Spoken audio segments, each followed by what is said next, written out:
जी, class में आवाज़ आ रही है आप लोग?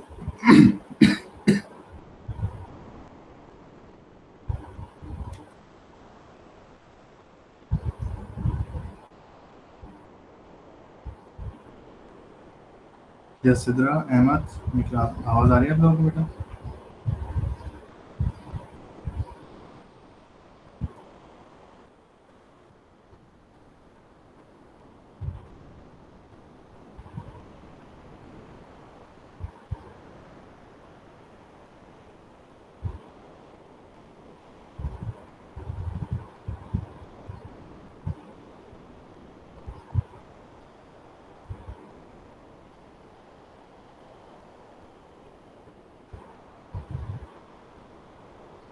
बेटा मैं आज आपको चैप्टर नंबर 18 के एमसीक्यूज़ करा रहा हूँ। वैसे मैंने करा दी लेकिन दोबारा इसलिए करा रहा हूँ ताकि थोड़ा-सा प्रॉपर्ली वीडियो बन जाए इसकी।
तो बेटा फर्स्ट एमसीक्यू है the burner series is obtained when the transition of electron terminates on. तो यू नो दैट कि बार्नर सीरीज क्या होती है हमारे पास? अगर हाइड्रोजन एटम की हम बात करें तो ये न्यूक्लियस है। The first shell n is equal to 1, n is equal to 2, and 3, 4, and 5. Similarly, infinite आ गए। तो अगर कोई ट्रांजिशन ये कह रहे हैं कहाँ पे टर्मिनेट हो रही है, आगे स्टॉप हो रही है सेकंड पर, तो वो ट्रांजिशन क्या कहलाते हैं? यहाँ पर माइनस चीज कहलाते हैं। यानी इलेक्ट्रॉन तीसरे शेल से दूसरे पर आया, चौथे से दूसरे पर आया, पांचवें से, और इस तरीके से इनफाइनाइट से। तो ये सीरीज कहलाती है यहाँ पास बार्नर सीरीज। और अगर पहले पे आता तो वो लाइमन सीरीज कहलाती है। बार्नर सीरीज विजिबल रीजन में होती है, सब बातें हम पढ़ चुके हैं। और लाइमन सीरीज है वो अल्ट्रा वायलेट रीजन में होती है। तो पहले का आंसर हमारे पास अगर क्या है? Second orbit.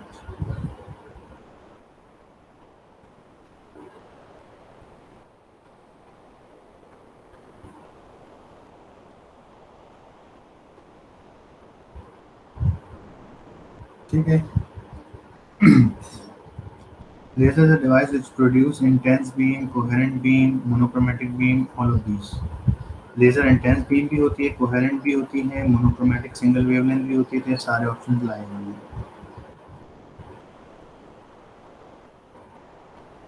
A fast moving electron stopped by heavy metallic target, तो वहाँ पे क्या प्रोड्यूस होती है? आपके पास एक्सरेज प्रोड्यूस होती है। एक्सरेज में हमारे पास यही था।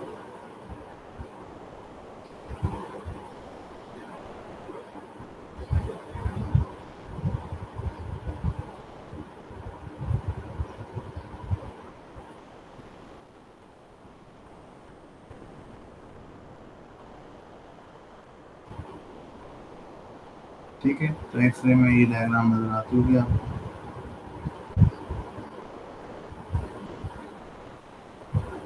इस तरह के आप देखेंगे कि फास्ट मूविंग इलेक्ट्रॉन आते हैं, वो किससे स्टॉप होते हैं? एक हाई एनर्जेटिक टारगेट मटेरियल से, जो कि निकल भी हो सकता है, कोई भी हो सकता है ये।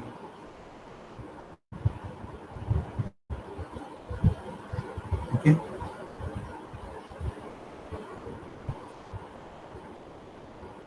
According to Bohr, positive electron revolving around a nucleus in a fixed orbit radiates no energy. Bohr ने कहा था जब तक इलेक्ट्रॉन एक शेल में मूव कर रहा है कोई भी एनर्जी रेडिएट नहीं करेगा, लेकिन रदरफोर्ड ने कहा था कि वो एनर्जी कंटिन्यूस रेडिएट करता है। इसी वजह से रदरफोर्ड मॉडल जो है वो रिजेक्ट हुआ था। तो बोहर ने क्या कहा था कि ड्यूरिंग रोटेशन इलेक्ट्रॉन जो है वो रेज इमिट नहीं करेगा। अगर हाइड्रोजन एटम की हम बात कर रहे हैं तो न्यूक्लियस इलेक्ट्रॉन यहाँ रिवॉल्व कर रहा है, तो ड्यूरिंग रिवॉल्विंग एनर्जी रेडिएट नहीं। एनर्जी कब रेडिएट होगी? जब इलेक्ट्रॉन जंप करेगा किसी एनर्जी एब्जॉर्ब करके, जब हायर शेल पे जाएगा, जब वहां से रिटर्न होगा तब वो लाइट की फॉर्म में फोटोन इमिट करेगा। ठीक है, तो ये सब बातें हम चैप्टर में पढ़ चुके हैं, सिर्फ इनको हम स्ट्रीमलाइन करके इनको overview.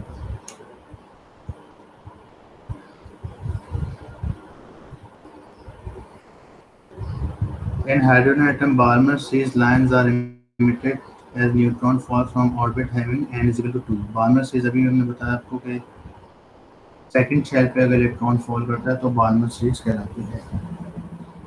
Again, those third laser devices can produce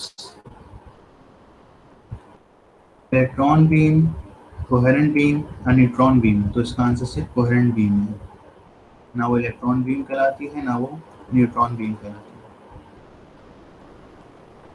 The frequencies in spectral lines emitted in Lyman series are n.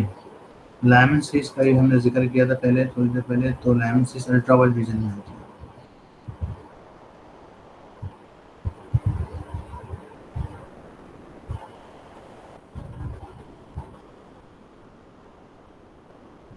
Hydrogen atom spectrum consists of lines. Hydrogen atom की जो स्पेक्ट्रम है, मतलब अगर बात करें सारी सीरीज की, लाइमन, बाल्मर, क्वाशिएंट, ब्रैकेट, कीफन सीरीज, हम्फ्रे सीरीज, तो उसमें सब आ रही हैं, अल्ट्रावायलेट, विजिबल, इंफ्रारेड सब आ रही हैं। अच्छा जी,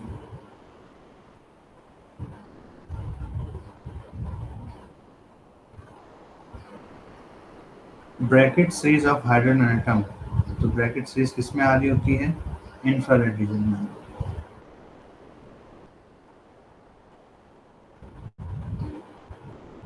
तो देख सकते हैं आप, n is equal to 1, n is equal to 2, n is equal to 3, 4, 5 and infinite। तो अगर कोई ट्रांजिशन का 1 पे आ रही है तो ये कहलाती है आपके पास लाइमन सीरीज, और ये अल्ट्रावायलेट रीजन में होती है। सिमिलरली कोई ट्रांजिशन अगर आपके पास कहाँ पर आ रही है? सेकंड शेल पे, यानी कि इलेक्ट्रॉन के सेकंड शेल पर डी एक्साइट हो रहा है किसी भी शेल से, तो ये कहलाती है आपके पास बाल्मर सीरीज, और ये विजिबल में आती है। थर्ड शेल पे अगर इलेक्ट्रॉन डी एक्साइट होता है तो ये कहलाती है आपके पास क्वाशिएंट सीरीज, और ये इंफ्रारेड में आती है। फिर फोर्थ पे आती है ब्रैकेट,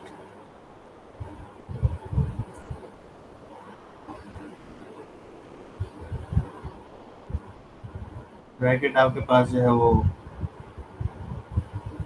ये नियर इंफ्रारेड है, ये फार इंफ्रारेड आता है, एन इंफ्रारेड में आती है। ब्रैकेट के बाद पी फंड आती है 5 शेल पे, ये भी फार इंफ्रारेड। इसके बाद छठे पे आपके पास हम्फ्रे सीरीज आ जाती है, HUNPHREY, ये वेरी फार होती है, वेरी फार इंफ्रारेड।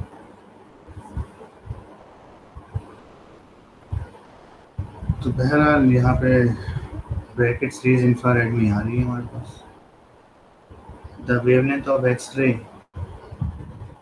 एक्सरे की जो वेवलेंथ होती है इसका आंसर बुक में मौजूद है, उसे देख के लगाएगा 0.1 nanometre to 1 nanometre.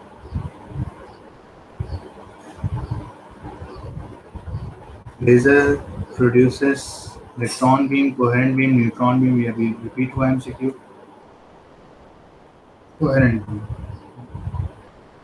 when electron jumps from third orbit to first orbit, तो ये हमारे पास लैम्ब सीरीज कहलाएगा। देख सकते हैं अभी डायग्राम बनी हुई है। भले तीसरे से किसी से भी अगर फर्स्ट पे इलेक्ट्रॉन जंप करके आ रहा है तो ये लैम्ब सीरीज कहलाएगा। भले तीसरे से आए, ये देखिए तीसरे से आ गया।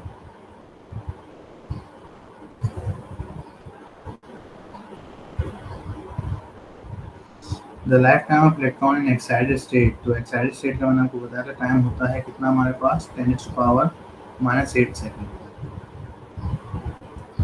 ये एक्साइटेड स्टेट का टाइम है और मैटर स्टेबल का टाइम होता है 10⁻³ सेकेंड।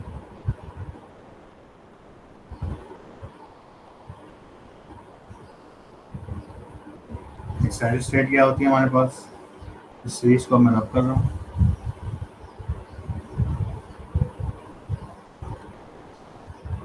कि जब भी हम किसी एटम या गैस को एनर्जी प्रोवाइड करते हैं, जैसे हम गैस की बात करें, हाइड्रोजन एटम की बात करें, तो इलेक्ट्रॉन वहाँ पे एनर्जी को एब्जॉर्ब कर कर हायर शेल पे चला जाता है। इस चीज़ को हम कहते हैं एब्जॉर्प्शन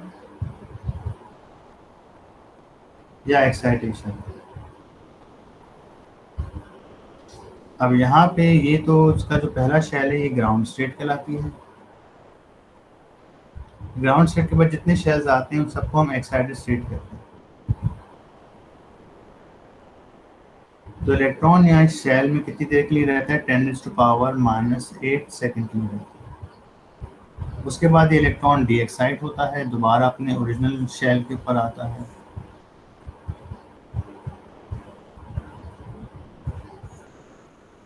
डी एक्साइट हुआ और एक फोटोन या जो एनर्जी इसने एब्जॉर्ब की होती है वो लाइट की शक्ल में, फोटोन की शक्ल में एमिट कर देता है, जिसकी वेवलेंथ लैम्डा होती है। इस चीज़ को हम कहते हैं एमिशन। ये स्पॉन्टेनियस एब्जॉर्प्शन, स्पॉन्टेनियस एमिशन कहलाता है। इसको हम कहते हैं de excitation.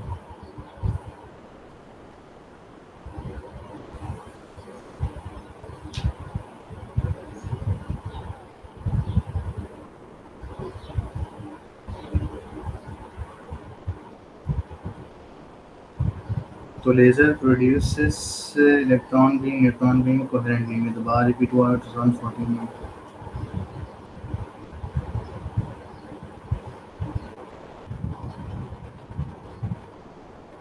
In laser, the lifetime of electron in metastable state. metastable state का टाइम कितना होता है, (-3 सेकेंड। तो आमतौर पे स्पॉन्टेनियस एमिशन में हमें जो स्टेट्स चाहिए होती हैं वो कितनी होनी चाहिए, 2। लेकिन अगर कहीं लेजिंग हो रही है तो लेजर में आपको 3 स्टेट चाहिए होती हैं, ground state, excited state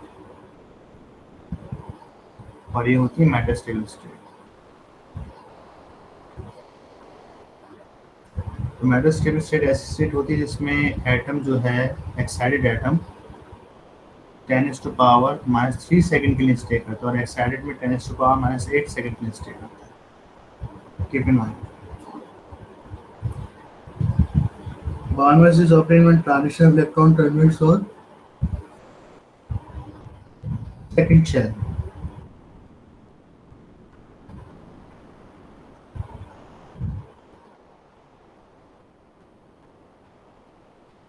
Barnabas is of hydrogen atom spectrum 9 in visible region. Barnabas visible region में आती है। हाँ, laser is produced due to MCQ number 18. Laser is produced due to stimulated absorption, stimulated emission, spontaneous तो होगी नहीं, stimulated पे ही बात होगी। लेजर और लेजर का फुल फॉर्म है light amplification through stimulated emission of radiation. तो इसका आंसर होगा स्टिमुलेटेड एमिशन ऑफ रेडिएशन। इसको भी देख लेते हैं। लेजर की जो फुल फॉर्म है हमारे पास क्या है,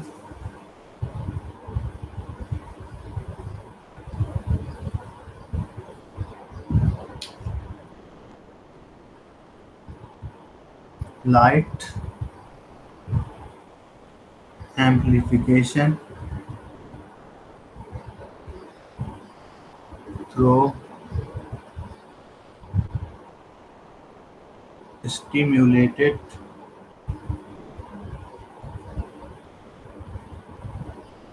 emission of radiation। तो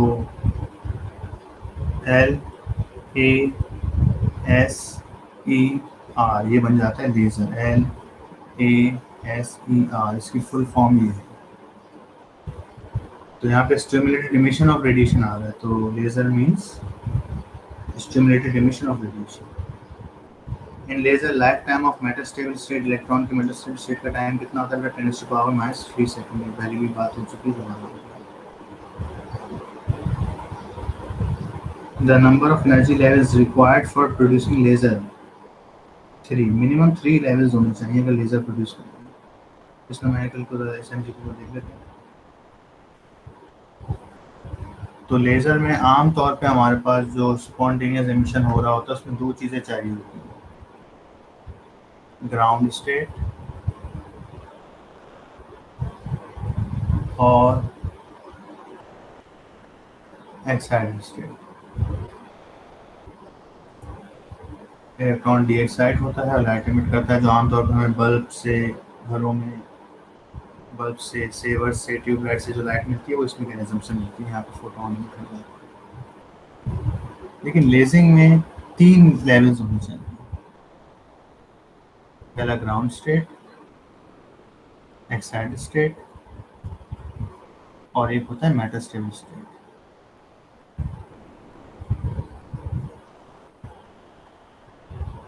तो यहाँ पे इलेक्ट्रॉन 10⁻³ सेकंड के लिए स्टे करता है। ये टाइम 10⁻⁸ सेकंड से बहुत ज़्यादा है, तकरीबन 10,000 टाइम ज़्यादा है। ये गया इलेक्ट्रॉन यहाँ पे, फिर यहाँ पे स्टे किया इसने। अब यहाँ से जो इधर आता है ये लेजिंग प्रोड्यूस होती है।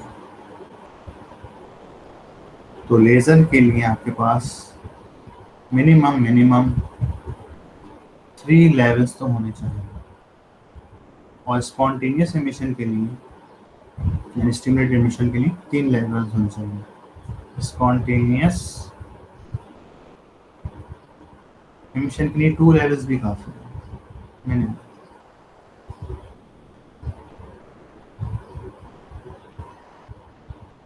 इसके बाद है बोहर मॉडल के ऊपर।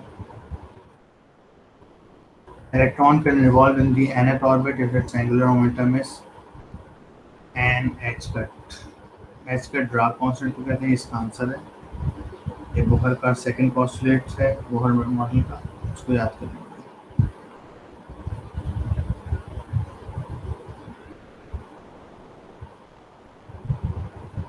इस मॉडल में ये बात बताई जाती है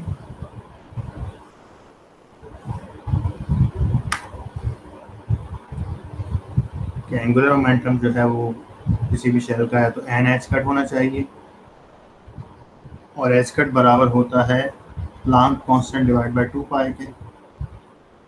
तो h/2 पाई। तो ये भी आंसर है, ये भी आंसर है, मैच ये कर रहा है।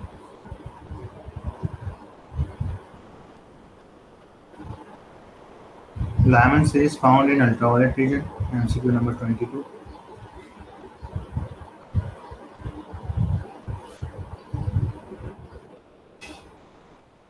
The principle of laser production is laser production का प्रिंसिपल जो क्या है वो सिर्फ और सिर्फ स्टिमुलेटेड एमिशन पे डिपेंड करता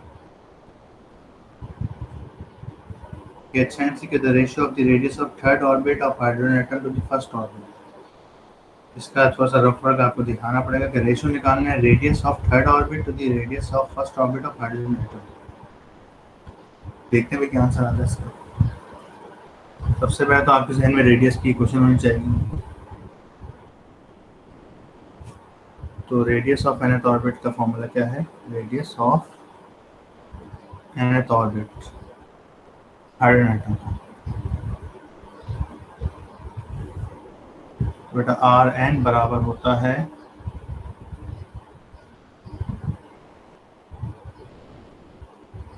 R1 इंटू एन स्क्वायर, या यूँ लिखते हैं इसको n square multiply by are.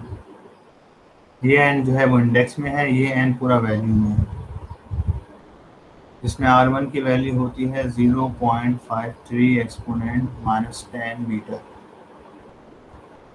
तो अभी कहना है रेशो बताना है आपने R3 अपॉन R1 किसके बराबर है। तो R3 कितना बन जाएगा भाई, सोल्यूशन अगर हम करें तो R3 बराबर हो जाएगा आपके पास,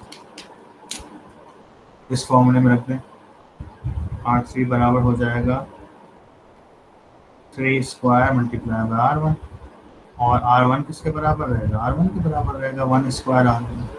तो 1 पे तो स्क्वायर लगाएं ना लगाएं तो फर्क नहीं पड़ता, R1 से R1 खत्म हो गया, क्या बचा 9 अपॉन 1। तो पता है चला कि R3 अपॉन R1 का रेशो किसके बराबर आ रहा है, 9:1 के बराबर। इसका आंसर क्या हो जाएगा आपके पास 9:1। यही रेशो अगर थर्ड और सेकेंड ऑर्बिट में पूछा है, अगर ये पूछते R3/R2 पूछ लेते हैं आपसे कि R3/R2 बताइए, तो आप क्या करते हैं यहाँ पर, ये तो हो गया जो सवाल पूछा गया था एमसीक्यू नंबर 24, तो R3/R2 कर देते हैं। R2 2 स्क्वायर R1 है यानी 9/4, तो R3/R2 कितना हो जाता है आपके पास 9:4। इसी तरह से एनर्जी में भी आ सकता है, तो एनर्जी का फॉर्मूला आपके जहन में होना चाहिए कि एनर्जी ऑफ एन ऑर्बिट किसके बराबर होती है, E1/m²।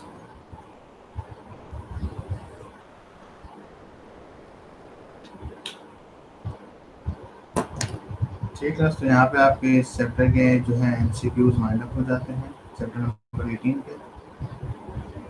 मैं आपसे कुछ जो है वो मैं वीडियो यहाँ पे स्टॉप कर रहा हूँ, फिर दोबारा से स्टार्ट करूँगा, ठीक है, ताकि ये लेक्चर की वीडियो हमारे पास चली जाए, और दूसरी वीडियो में मैं आपको जो है वो ट्रांजिस्टर की कुछ एनिमेशन या कुछ वीडियो शेयर करूँगा, वो आपने देखनी है।